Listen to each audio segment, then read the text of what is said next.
Alright guys, hello there, welcome to my Sunday ride. It's probably about 1 o'clock in the afternoon. It's I think about 7-8 Celsius. A strong northwest wind, consistent northwest wind, which unfortunately for the first half of our ride we're going to be riding into, and it's predominantly uphill where we're going, so I think we're going to have a pretty slow average speed heading out there. And we're not exactly riding a rocket ship of a bike. We're riding the Krampus today.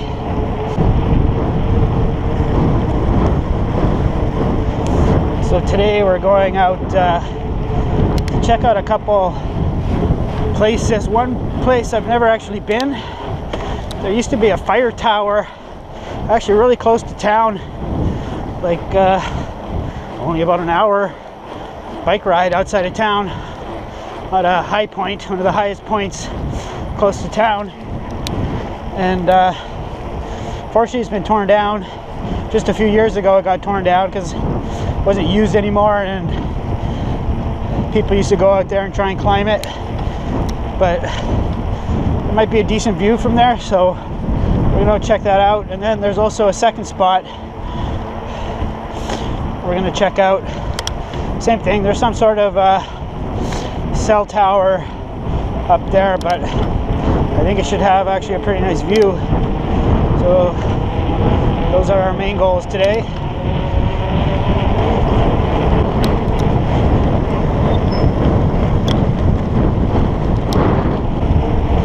On your left, ladies.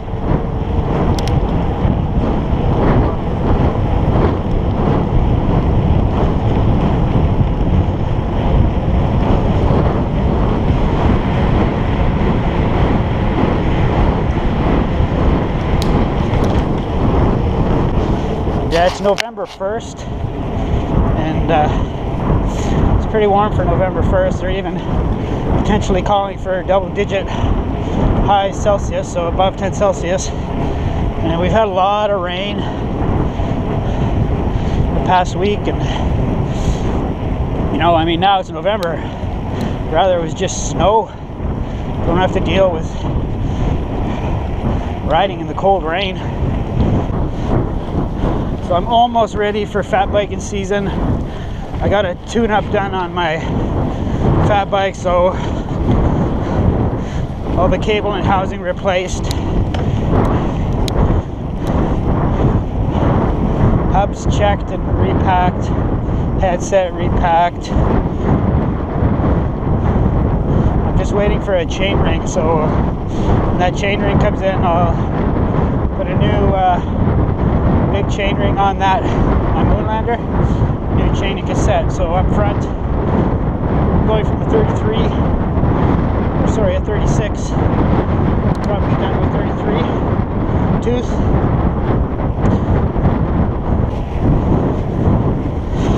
Which for you know, winter off-road riding, I think is a much more realistic chain ring. Also means I can stay in the big for a lot longer and rarely have to drop down to the 22 tooth that it has on it, but I still need that 22 tooth. Certainly not going to go one by, especially when I'm just running a 36 is the easiest gear on the very back. So that 22-36 on a heavy fat bike with 100mm rims and 5-inch tires, I need that gearing.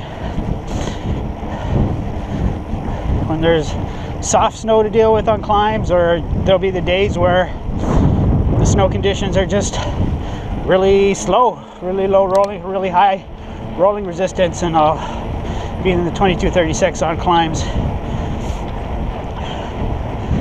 And then there's days you just don't feel good. I plan on riding lots, so you know, Saturday and Sunday both try and be big winter fat biking days. So Sunday I'll be tired, but I still have to go out and put in my time, so I'll need those easier climbing gears. Yeah, I haven't made an adventure vlog in a while. Sorry about that. I actually Did try and make one last weekend, but it didn't work out the way I wanted it to.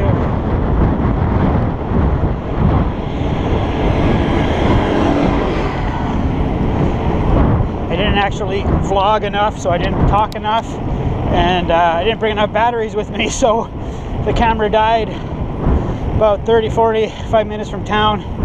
So that footage is all deleted. And then I did a ride where, again, I was going to do a vlog, and it actually would have been a good vlog, but I bought a microphone for this Hero 3, external mic. It doesn't work worth shit. Okay, so the Hero 2 and before that had a dedicated microphone plug for, what is it, the 3.5 millimeter microphone plug. And the Hero 3 and newer, they got rid of that. You have to use the USB port for a microphone. So I bought this microphone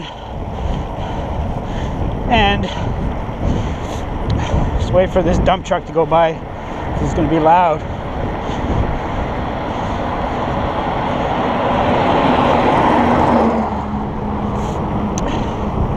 So that dedicated microphone mount on the previous generation Heroes, it had that little rubber grommet on it.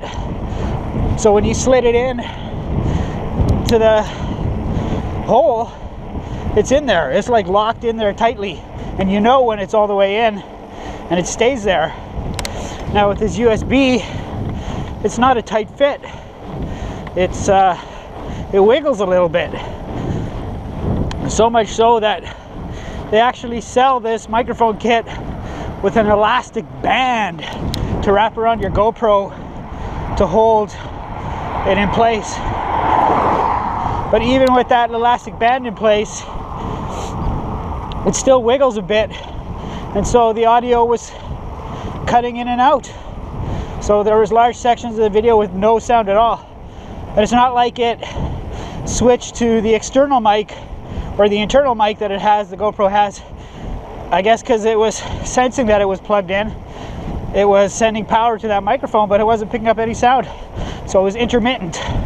Some sections there was sound and some sections there weren't.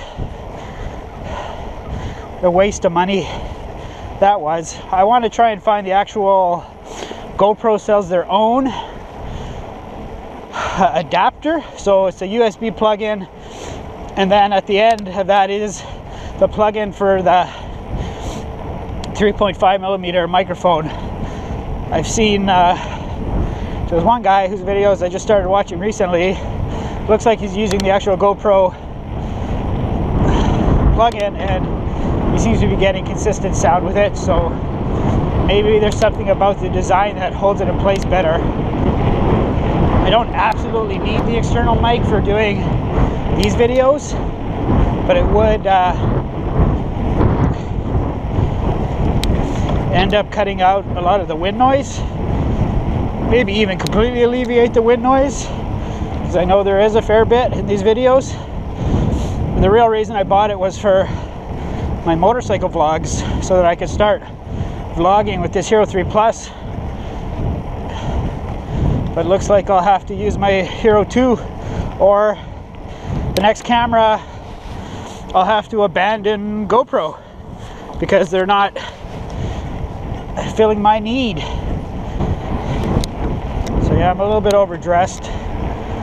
I will be for the way out, but I'll probably appreciate what I have on the way back, since it shall be mostly downhill. And theoretically it should cool off as we get out there, because we're moving away from Lake Superior, plus gaining elevation. We're gonna hit some gravel road. Not be surprised if they're really damp, if not wet, muddy sections due to all the rain we've had. Switches to gravel just as we're near the top of this pitch.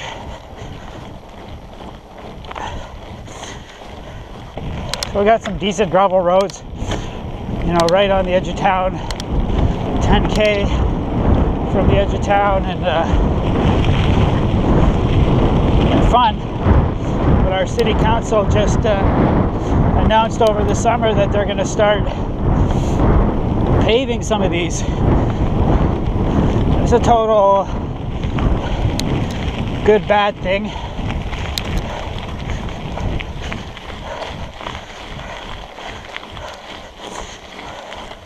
Because they'll, I mean, it makes for more road riding and a road bike, which is kind of cool.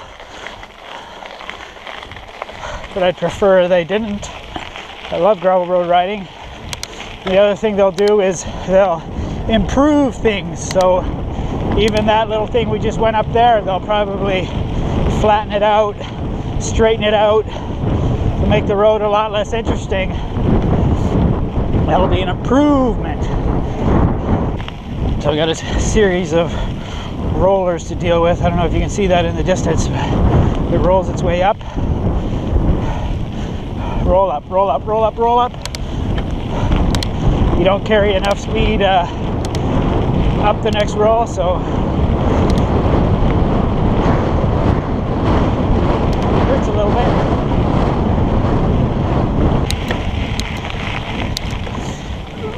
This is a steep grunter here. Boot out of the saddle. 29 plus tire, lots of grip. So we are now leaving the city limits.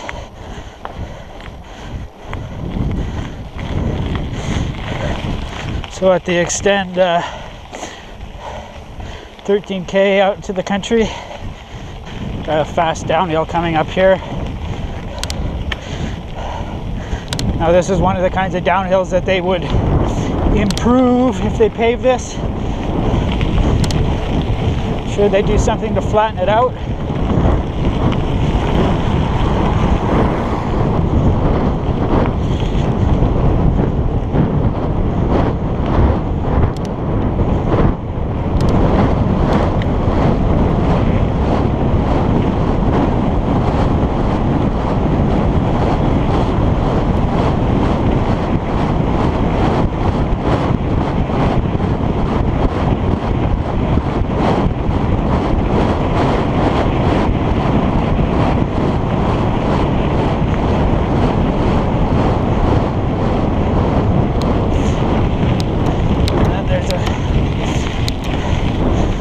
Immediately a climb out, but we carry speed up the first bit.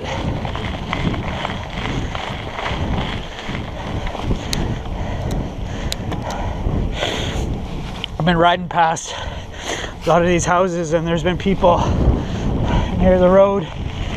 They can hear me talking to myself.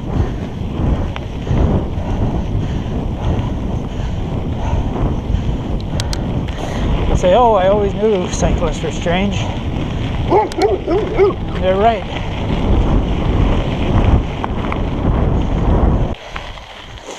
Another steep grunter, gravel grunter.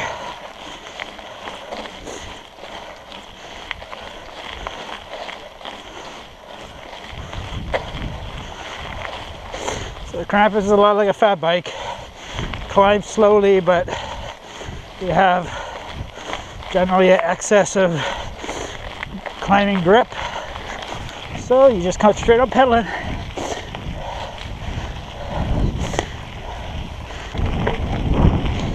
Here's another dip where it helps to get as much speed on the downhill so you can carry it over the other side.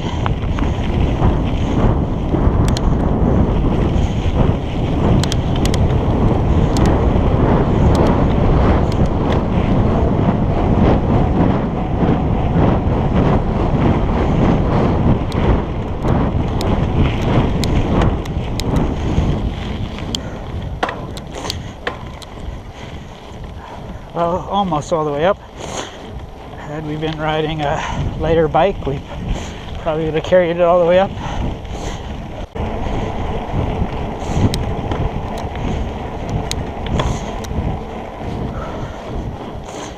admit the gravel roads right now are in nice shape. This is smooth,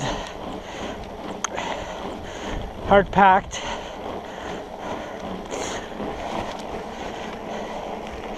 Well, there are some sections that because of the rain there's puddles and potholes, but for the most point it's actually kind of nice.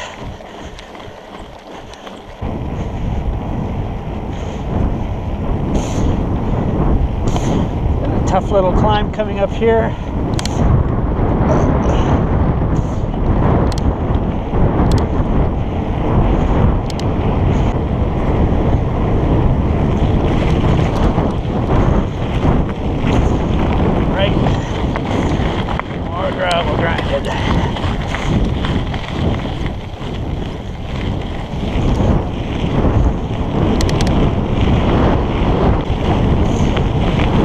Take back what I said about roads being in good condition.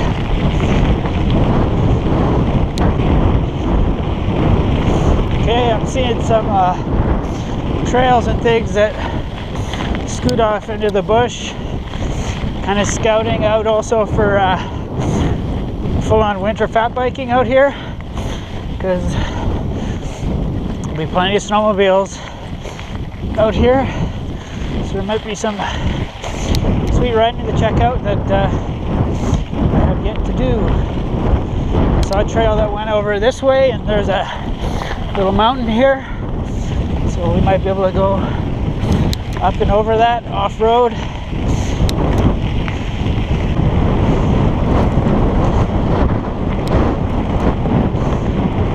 Right now the road is becoming much less traveled.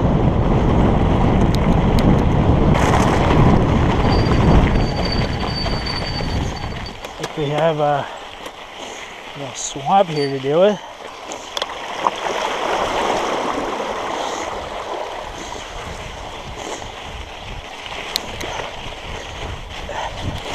Now it's become much more of a trail.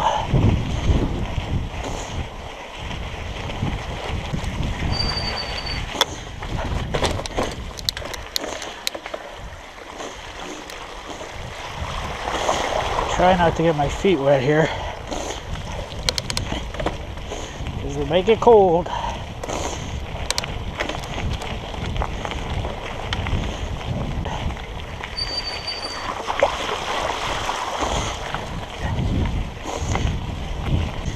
There's one thing surly nards don't like, it's mud.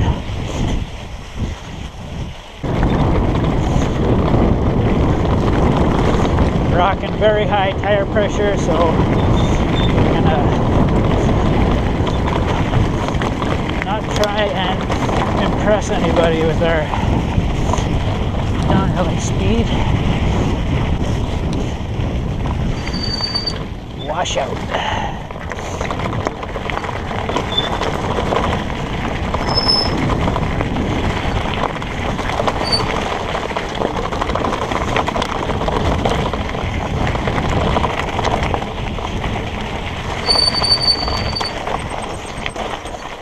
Little crossing.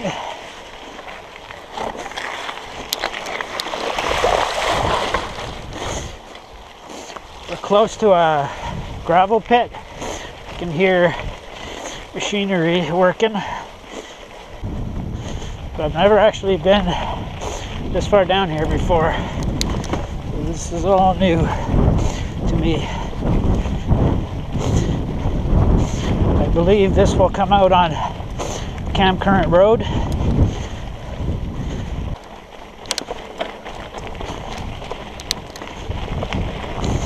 Looks like we drop into one section of the gravel pit here.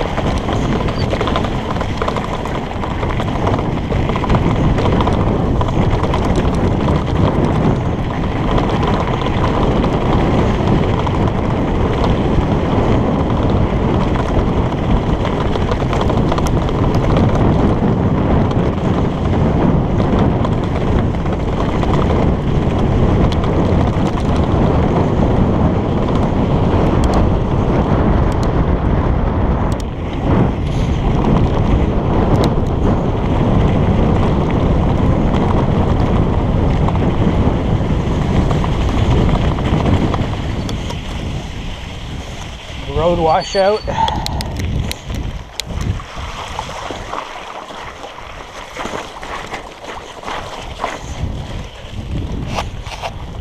Okay, well, I see that's Camp Current Road in the distance, so I've discovered a new little loop, and in the winter time that should be snowmobiled in, so I'll make a nice little loop on a fat bike. We'll be able to ride out here from town on the fat bike and do that loop. Yes, there's very few places that I have not been this close to town since I've been into riding since very early 1990s.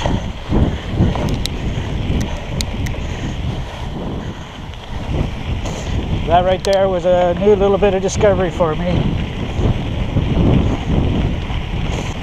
Now this looks like a good opportunity to stop and now change batteries in the camera. Alright, battery changed. We're on our way again. So we're just a few K from one of the places we want to check out, but we got a decent climb. Because we came this way, we basically went up to around the same high point as where we're going, and then we came down the other side, so now we have to go back up again to get to where we were height-wise. Actually, you can see both. You can see the one tower, the second tower we're going to is up there too.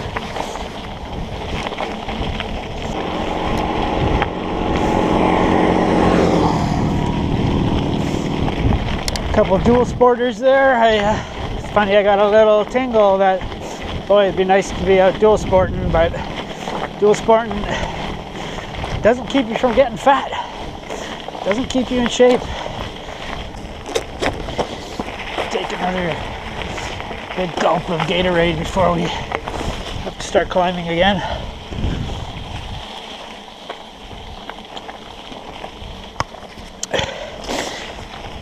Initially, it's a paved climb.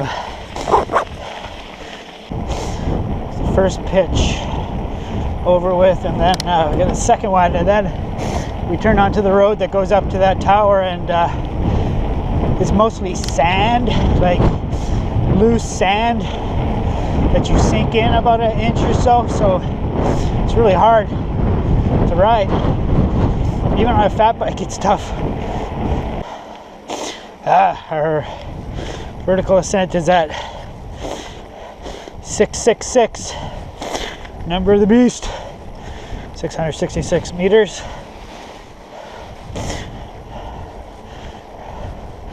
So here's where we're going.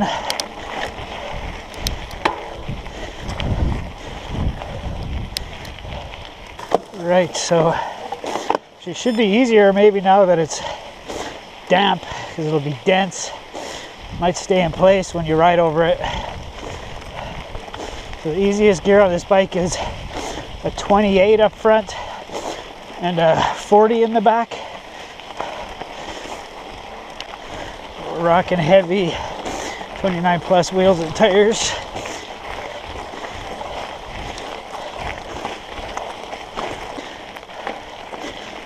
Whew. Pretty freaking steep.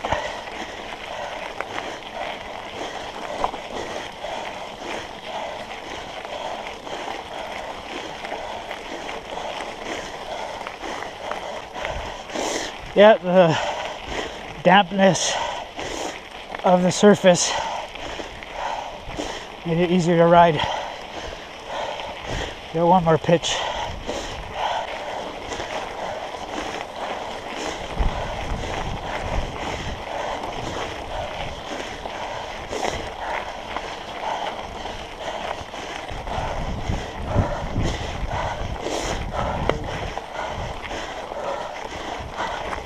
Just ran over some bear vomit, I think.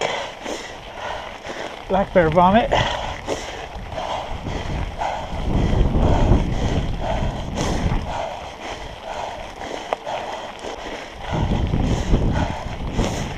Whew, oh yeah, nice view. Let me tell you, check that out. Only downside is it's ruined by these gravel pits here. It's not really ruined, but it would be nicer if there was trees there. I'm gonna take a picture for Strava here. Or if there's a way I could get my bike to stay upright. And unfortunately, my battery on my phone is almost gonna die, so because it's been pocket doing stuff in my jersey pocket. So I'm just gonna take a picture of the bike lying on its side.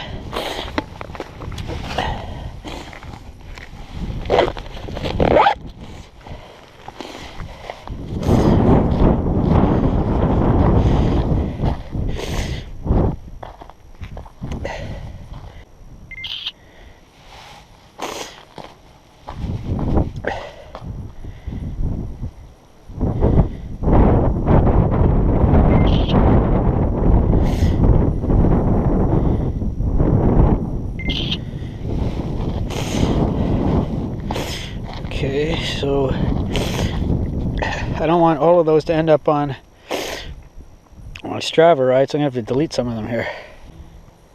I'm gonna shut the power off completely on my phone till we get to the next spot. So we're going to that tower over there. I don't know if there's another viewing point there. I've never been to that spot over there, and there used to be a fire tower there that's recently been torn down. Now we got a downhill here.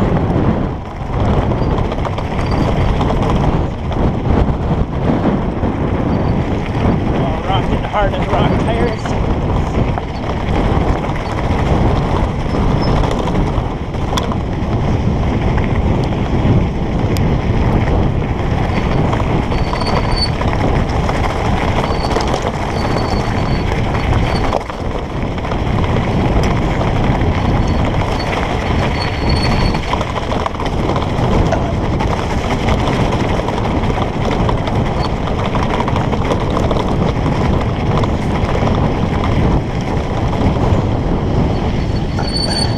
This tower was T-Bay Tel, so Thunder Bay Telephone owns this tower.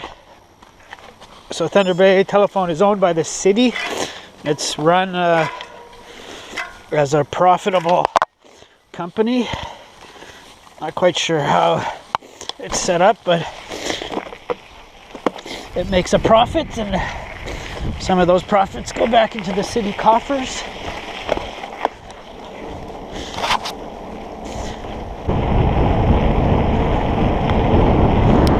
Start going down a really fast downhill, but we're gonna have to take a left here shortly. I believe this is in here.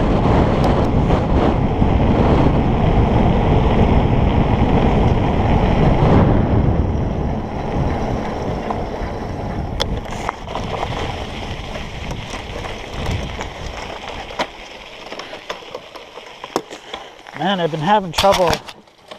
Some chains suck.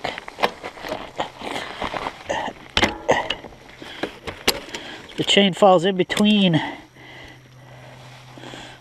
the big and the small ring. It's very annoying.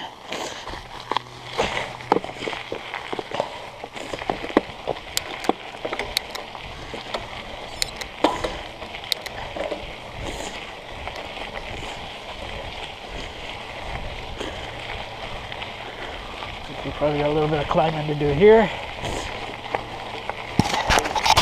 Somebody's couch.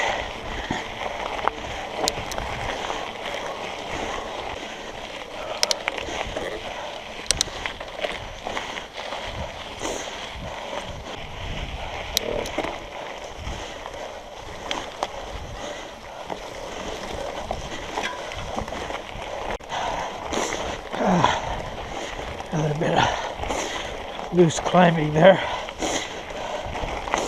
Hey, another little bit of discovery. Never been here. Ridden past the turnoff for this road probably literally over 100 times.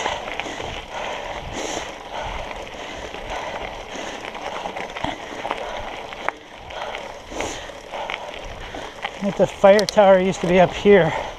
We'll go check out the tower thereafter.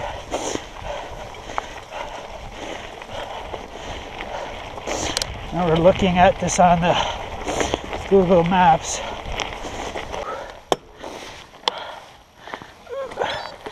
Yeah, not much of a view from this one. Let's go check out that tower though.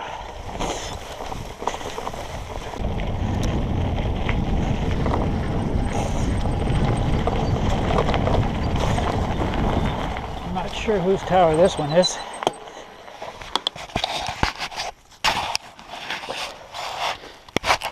I wonder if it says on the other side here.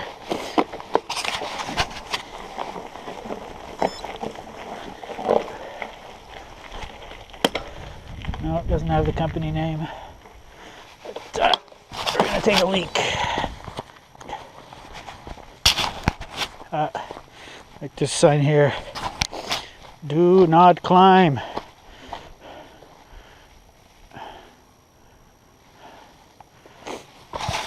Some nut job probably would. So yeah, it could be a trail going over that way. In the wintertime, snowmobiles might come through here. So I might have to come check here in the winter as well for its fat bikeability. No photo op here. And we're gonna start heading home now. So we're at 35.4 kilometers, done 804 meters of vertical, so might get over 1,000 meters of vertical today and less than 50K. So a good hilly ride.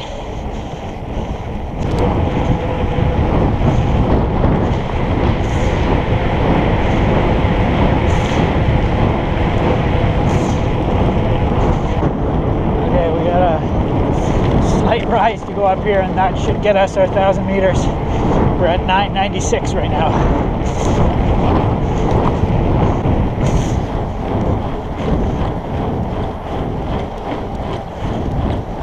Yeah, so we're at 1,003 meters,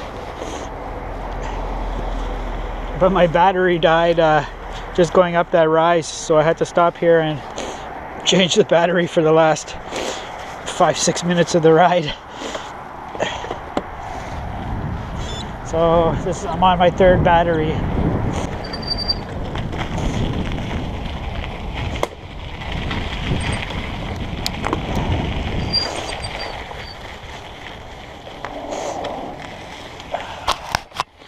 All right, so we're home.